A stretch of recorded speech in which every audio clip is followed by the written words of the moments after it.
Steve Mile, Business Development Manager. Nice to have you sitting here in the chair.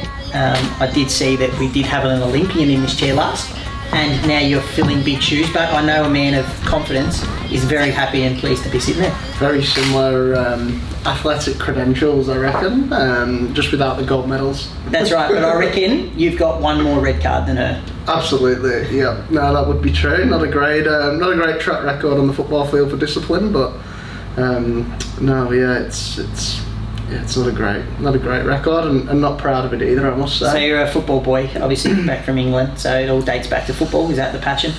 It is the passion, more supporting than playing these days. It's been a while since I played, and sort of got another gig in Australia purely because of my accent. I got to relive my early childhood because they thought when you turn up to training and you're English that you're automatically good at football. Unfortunately, that lasts about a month until they realise that you're no good anymore. And modest man. Just play football now in the cricket warm-ups is the only time I get to play that with yourself, of course. Absolutely, and I don't really move very far. I think Viduka's the Australian name for me. Sit up front and try and score a few. So your Premier League team? Manchester United, which is obviously very cliche. That I was about to jump on the back of that. Boy living in Manchester myself was that, but more about the local, isn't it? Where you're from? So you're a Rochdale boy. Rochdale boy. Yeah, Rochdale's the local professional team, as you'd call it. You've been down to Scotland a few times. I've been there with you. I have. Yes. Had me pork pie and a pint. Yeah, usually a Bovril with the weather. It's a lovely cup of Bovril. Modelling career that's taken off through the heights of Icon. I reckon all the viewers have seen you excel to extreme heights. What was your previous modelling experience? Can't say I had much modelling experience at all, apart from the odd family photo. Sort of thrust into the limelight, and obviously, as you can imagine, copped a lot of abuse, and a lot of ribbing for the modelling. And usually goes out on social media, and my phone goes berserk for about that's the whole idea 10-15 minutes. I know it does create a bit of hype, haven't we? That's what we want. So no, plenty of shares from the boys in the lads groups and things like that. But you just gotta take it on the chin, haven't you? I used to copping a little bit of abuse. You yourself's been on there, and on the golf, you're swinging the golf club in the video. My criteria was as long as you can't see my face, my head was down, and that's slowly changing over time too. So I'm happy to take a back seat to you. I know you are. Quite the young, handsome man out of England. But as you become a father now, it's. Things tend to change and we all age, so it might be time for the next young punk to come through soon, I reckon. Absolutely. Yeah, we need to be on the recruit. Talk to me about time, how long to get ready in the morning? How long to get in the morning? Actually pretty easy going in the morning. Up, quite a morning person actually. I just jump straight in the shower. Out the shower, usually throw on not my work clothes because I get a bit hot and sweaty after the shower. So you have a pre-routine? So just usually a pair of shorts and a singlet, go and make my coffee in my brand new coffee machine. Yes. Which I've now mastered. It's like going to a cafe now. Coffee connoisseur. Where do you get beans from? Roasting Warehouse. Nice little plug for them, that. Yeah, if they want to supply a kilo of beans for that plug, that would be phenomenal. I'll take it. So a bit of I want to be barista at the minute. My latte art needs a lot of work, and then usually after that, once I've because I like my shower piping hot, so then once I've cooled down from it all, then I go and get ready. But obviously, as you can tell, usually it's not very good at the minute. It's a bit long, but my hair does. Anyone that would know me is know that I'm very particular about my hair, so that does probably take the longest amount of time. So anyway, we've only probably spoken about me probably during this interview. What do you got for me? Here we go. I guess just a little bit about you. Let's start personally. So family, kids. Yeah, I'm a busy man. I 3 kids. We start off with Layla, who's now 4. Ava, who's soon to turn 3, and then Caleb, who is now, just ticked over towards 1.5. So a very busy man over such a short period of time. I always used to think I was busy, and then try and add 3 kids on top of that, and now you've experienced 1. So I know that your demands in life become a little bit different. So that's me. 3 kids, married and a deaf dog. So we tell people I've got a beautiful bulldog that caused a lot of pain on the family early, and Jackie, my wife, was one of them who was an advocate of that, but she fits in beautifully now, so you wouldn't want to replace her. So yeah, that's a day-to-day for me. I used to find it hard to pick up a wrapper off the floor, and now it's 1,000 toys whilst the dog pulls out the dog balls as well. So yeah, that's extremely busy. So yeah, that's a little bit about me and what I've got at home. Yeah, it's obviously multiple children. It's always the tough question to get as a father, but do you have a favourite child? Oh, favourite child. I would say when I had one, I had a favourite child. Yep. When I had two, it twos and froze a little bit, whoever's playing the best. And Yep. Daddy got his boy, so I am soon to say that he's the favourite. But I think that's the natural course that it plays out. Gets to dream big, come to the footy, go to the cricket, etc. But a lot of people do say our middle child, Ava, who's just a little bit of a different little unit, as you call her, creates her own path, and she's very attracted. Draws a lot of attention to herself just by being her. So that's Ava great. is great. So let's move on to, I guess, sporting prowess. You've experienced early on in your career with cricket, of course. I'm definitely not going to bring up your Melton premierships for AFL. We're going to leave them in your past. But we'll get on to your cricket. So we'll start with you reached the dizzying heights of Victoria, state cricket, I should say, and obviously with Adelaide in the Big Bash. Yeah. So that's quite some funny photos. So you'll see me, Big Bash, MCG. That was amazing, in front of 20,000, which when people tell you play in front of a crowd, MCG 20,000, that's actually empty. But I couldn't even hear the captain at cover because I think maybe I was daydreaming or something. But that was those feelings and memories still sit with you. Dan, you bowl on the first ball in your first game, and on strike is David Warner and Phil Hughes at the other end. Super privileged to be in that position, but I probably spent too much time looking up. I was standing at this end, looking up at the big screen, and I was throwing the ball to myself, watching the big screen as the ball went up and down, and almost dropping the ball, and then getting told you got to bowl the first ball. So it probably shows where my head was at, and I wish I could have experienced it as a 30-year-old. It would have been a totally different story, I feel. But when I look back at that, that's actually, it's quite funny, but it's actually something I'm really proud of, being in that position. And then, BBL 1. So BBL 1, I am the first person ever in the BBL, and it'll never be taken off me, to be hit for a 6 off my first ball. So there's a good list. Jack Ellis is in there, Alex Keith is around that, floating as well, and there's a few other good names. Yep. But I am number 1, and no one can take it off me. And who hit it for the viewers? Herschel Gibbs. Herschel Gibbs at the whacker. Tiny straight. Didn't get much of it. Only went about 35 rows back. There you go. No, that's how many BBL games in the end? So Big Bash games was two Big Bash games in that BBL 1. Yeah. So hit for 6 in your first BBL, if your first ball, Herschel Gibbs, and then I have seen a clip from I believe it would be obviously your second BBL game, of you actually having to move the umpire out the way as you backed away from a Brett Lee Yorker. Oh yeah, I had two things going through my hand: ram shot or back away, and I went back away. Back away. What a smart man! What a smart man! Because I've had a ramp that hit halfway up middle stump. That was probably, as I ramped, that was probably just under the Adam's apple. So I think I made the right choice, not to the disappointment of our friends. But that was quite funny. Oh, that's gold. You missed the Stuart McGill wrongin that I went back to cut, that I didn't pick, and it hit my handle on my bat too. So I've got some super highlights in my 2 games. That's when I look back at them, it's really funny now to talk about it. But back then, God, it was pretty embarrassing. Yeah. I guess hard to see how you didn't get a third. Yeah, I know. That's right. And actually, that game was my best game. 1 for 27 off 4. Second top score with 13 because we got absolutely demolished. And then Nathan Lyon come back to the MCG when we had to play the Stars, and he just caught your Jets there, and that was the end of the road. But hey, the GOAT, happy to be knocked out by the GOAT. There you go. No, that's good. That's awesome. And still playing. You're still living off those 2 BBL games, and still, you're still a star in what is now the VTCA. Yep. Second division. Yep. And obviously still a star. You've had a couple of hundred this year, a few hundreds last year. You're obviously, still the money man, I guess we'll call you. The money man. Yeah, that's it. Bringing in the big fans, aren't we? And I'm privileged to just tell everyone what that level is like. I've got Stephen. So.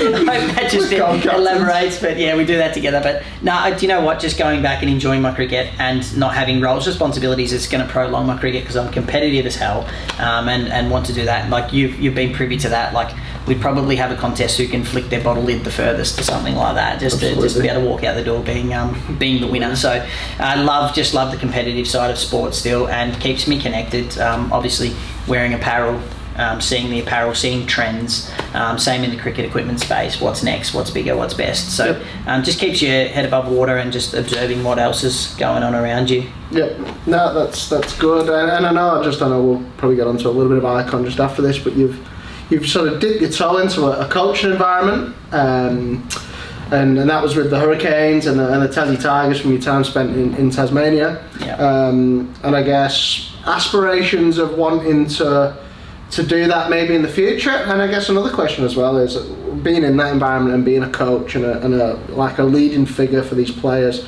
how do you transition that into your role now as CEO of Icon? Yeah, well done. Good question. So yeah, the opportunity I had when the head coach of the Tigers, Hurricanes at the time, went across to work with the Australian cricket team. So there was a little spot that come up through a pre-season. Did that, loved it actually, because I was actually going into an environment where you had the likes of George Bailey, Alex Doolan, Ben Duncan, keep rolling them off. These guys that are super cricketers, even a Simon Malenko at the time, who's now Icon Queensland. Being able to be in that environment, which I absolutely craved, but being in a position where I'm observing from the other side, and I feel like that was probably more me, because when I come through the cricket space, it's a pecking order. It's how good you are is what say you get. So for me, I was obviously at the bottom of that, but always observing and always interested in cricket and wanting to see how you can just work in different ways to get more out of people. So when I look at that experience, I absolutely loved it. So Dan as the cricket coach, I mean, obviously as a 32 at the time, that's quite young to be still. You should be still aspiring to be a cricketer, and I sort of closed that chapter of hanging around second 11 state cricket and wanted to get involved in that space just because I wanted to educate myself more, learn more, and then when you say transitioning into my role now, everything I do and everything I learn, my education's been through cricket. I've done what would say probably my degree in sport in cricket, rather than sitting in the classrooms, and in today's day and age that's accepted. So my role moving into Icon Sports, so called title CEO of the company, I see that as the head coach. That's how I look at it. Everything I do when I leave at the end of the day, I think about my team. I think about who's doing well, who needs a bit of help here, where I can spread myself. That's probably the parts that has taught me so much. Going as a player, sitting in the player's spot, trying to perform, and report back to the coach to say, am I doing a good job?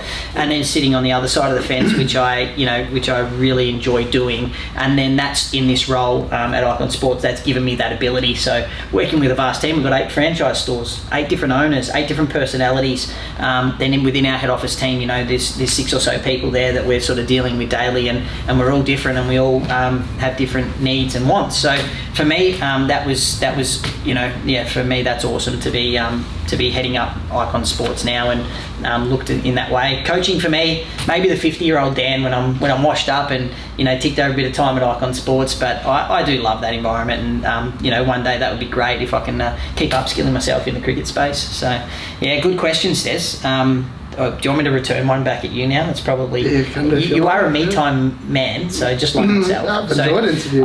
No, you've done well. Some good questions actually. So I'm going to probably go the other way now. Who would you most resemble yourself to be if you were a movie star? Who do you see yourself as? I've had this one before when we just talk about it, and I always go when you talk about it yourself. True. I always go the DiCaprio. Those roles in the Wolf of Wall Street. Is it Wolf of Wall Street? It's Wolf of Wall Street, isn't it? Yeah, and big roles like that. I do like to compare myself to Leo. Plus, he's just a man. A bit of a star, isn't he? So that's where I'm just trying to get people to understand your personality. Yeah, so there's a lot of me time. Probably a little bit one there. Do you want to fire anything back at me? I could repeat the same question. Maybe if you're going to play yourself, I've got a couple in my head that I know that I'd say, but I just roll out and say, the little fella in Austin Powers or something like that. Someone who's trying like to... a Danny DeVito. Oh, it's cliche. If you were to be an animal, what's the animal? An animal. Do you know what? If I was an animal, I would go... I like penguins. I don't know why. I really do like penguins. Does that resemble you? Do you waddle a bit, or maybe I'm a bit of a big bee? Yeah, I was going to say don't say anteater for me. Yeah. I just like they just slide around and the way they walk. A bit of a penguin man. I always like seeing them at the zoo. Yeah, so, they are really cool. They're cool to watch. I love that one. Yeah, yourself. We'll just keep going back all right, and so forth we're returning serve. Yeah. So I would say. Well, I did say an anteater because the nose, and I'm always got my nose in everything, and obviously pecking around the ants. I'll probably go with that one because that was the first thing that came to my head, to be honest. Not the wombat. Interesting. Yeah. Well, the story on the wombat is a nickname for me. Yeah. Yep. Is Wombi. So I probably should say that. I probably hurt the wombat community there by not saying that. Yeah. I would have definitely thought. I think some of the people watching would have thought that was definitely going to be wombat. So let's just go real personal again, like building a house. How's that going? It's always stressful. You've done it once before. Is this time any different? Done it once before. Doing it again. This is definitely better. We're in our hometown now, so we're building there. And I actually thought about stepping back and taking a bit of annual leave to get on site because I'm a handyman. I like to build. Yep. That is a joke, obviously. People are asking. I don't know which way the hammer goes and which way the nail goes in, to be honest. And all my mates do call me out from that. I'm a behind the desk man. But yourself, I actually thought you could do some labour there. Yeah, really good. Yeah, I think. I put if you can see in the background, I put up the remote for the air conditioning. I reckon that's about my limit of screwing things into walls or anything like that. I'm terrible. Yeah. Terrible. So. Body part that you hate most? Do you know what? There's several. But my fingers, I bite my fingernails, and there's just no repairing them these days. So I don't know if that's classed as a body part. Well, your fingers. That's probably talking about worst habits. Yeah, maybe that is more of a worst habit. Obviously, at the minute the roof's not great, so probably that's up there as well. Should say the stomach. I was actually talking about it yesterday. We're doing a bit of photo video with you. We're going to get you to do some foot modelling. So. They don't go. They go backwards in the cricket season. Tough work with the big front foot. Fast bowler's toe. The old toenail does like to come off. So. Founder owner of Icon Sports. He'd be watching intently. Tell me something at work that you've done that he wouldn't know about. Something I've done at work that he wouldn't know about. He could have warned me about this one. No, off the cuff is better. You reckon? Yeah.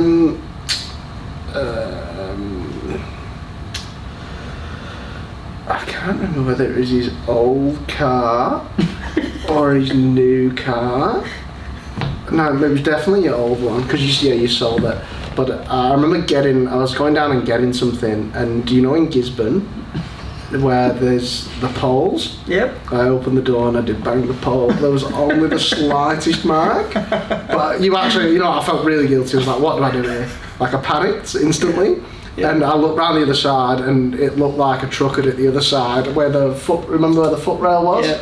So I didn't feel as guilty. I thought I was just evening both sides up. So that's probably something. But at least he sold it. So. And I like it how you say old car. So the first thing he's going to do when he watches this, he's going to go down to the new car, driver's door, halfway down, in Gisborne. So and if there is one, this one, I'm not paying for it because it was definitely old car. Well, I thought you were actually going to say it was when he had his favourite cricket bat and you went there and refurbed it and then you started using it. And I think you still use it to this day. No, I don't use it. No, I actually don't because, I don't reckon Faz has played cricket for 4 years or a long time anyway. Yeah, something like that. So yeah, absolutely. He got out the back. He's got this stash that no one's ever allowed to touch of cricket bats, and he had one in his bag that was that I sort of looked at. It was a little bit broken around the toe, and it was an absolute cannon. You could just tell instantly. So I thought, you know what, he's not even going to notice if this is missing. And so I redid it all up, new stickers, cleaned it all up, looked $1 million, ready to put under my arm and take from the store. And I think it was actually you that said, don't take that one, that's his favourite. And I was like, no way. No, you could have gone and taken a new one off the shelf, literally, and he would probably say, mate, that's not great, but you know what, good luck. Yeah, that one, I've seen him, it's a certain type of bat, not even Das would have even been allowed to use it. Yeah, there you go. So I actually panicked and put it back. So, and that is a true story. And you know, I was filthy too, because when I was doing it, he had a horrible red, you know, someone that's been involved in creeps, I can't believe he had a toe guard on his bat. And I was trying to slice that off with like a penknife, because I didn't want to be the person that goes to training with a toe guard on. And I actually sliced my finger straight open, and I didn't even get to use the bat. So there you go. There you go. All right, let's. I'm gonna challenge you with a few questions, and your reply has to be on the spot. Just as we got a little intruder coming in. All right, your reply's got to be on the spot. You ready?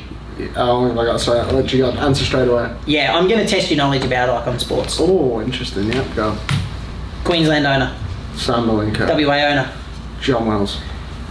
Tasmanian owner. Dan Salpietro / John Wells. Do you want the share? Start. Do you want the share divide? Yeah, let's hold that one for now. Okay, let's go with Port Lincoln. Daniel Salpietro, Andrew Wolford and Catherine Wolford, John Wells and myself. Myself, yes. Newest store? New store, Icon New Zealand. Owners? Sammy Malavi, Jesse Dinney, Joe Colosimo and Vikas Sharma. Pretty good so far. And tell me the stores we haven't yet said and who the owners are, because I know. Yep, so you've got Adelaide, myself and Sam Malenko. We have Northern Territory and Jesse Dinney and Rory. We then have Sydney in Chris Silk, Lynn Silk, Jordan Silk, Luke Doran, Jake Doran. Yeah, well done. And I believe, then we have Michael in Melbourne. Yes.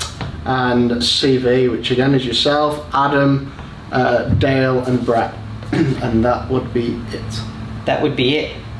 Next store location. Next store location will be Canberra, I believe. That's sort of the biggest area that we have. There's a couple of remote places I think there's definitely a lot of opportunity, but Canberra is, you know, that sort of state thing is definitely the next, let's call it big one, unless, you know, there's another person that sprouts up in either America or New Zealand as well, so there's plenty of room, plenty of real estate over there. Very good. Favourite fabric? Favourite fabric. And make of garment, so why do you like that fabric most? Yeah, favourite fabric. Do you know what? I actually really like light speeder. And light speeder? Light speeder. That's interesting. Well, that's an interesting one. Not many people go to the light speeder. Yeah, there you go. 'Cause I really like the Pro Cricket pant. Mm-hmm. The new jumpers are just 1,000. In my opinion, are a lot better than the old ones in that material. So that's my favourite. Yeah. Nice. A bit different for you. No, that is good to know. What's on the horizon for Icon Sports? What's on the horizon? It's sort of one of those ones where we're still. There's still so much we haven't done, and all these new different spaces that crop up for us, or in the world, I guess, that we can take advantage of. I know we have discussed recently about NFTs and crypto and things like that. That's exciting news. What did we just purchase? I will see you in the metaverse. Yes, you will see you in the metaverse. Can't believe we're actually doing it.